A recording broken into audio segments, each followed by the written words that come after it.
To search for peer-reviewed articles, start by entering your keywords in the library search box.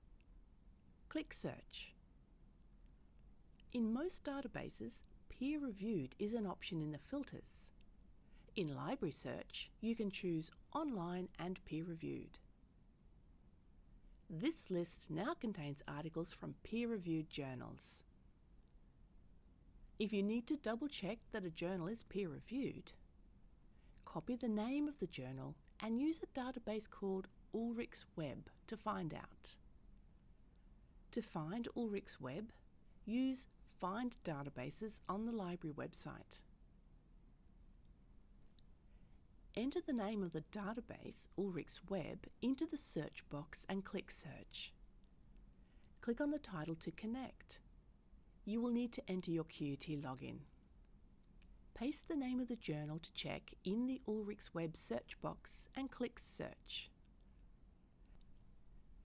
For this example, there are print and electronic versions of the journal.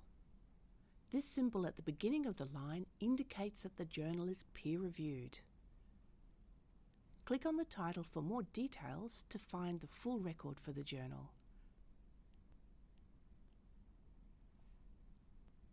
If you need more help, contact the library.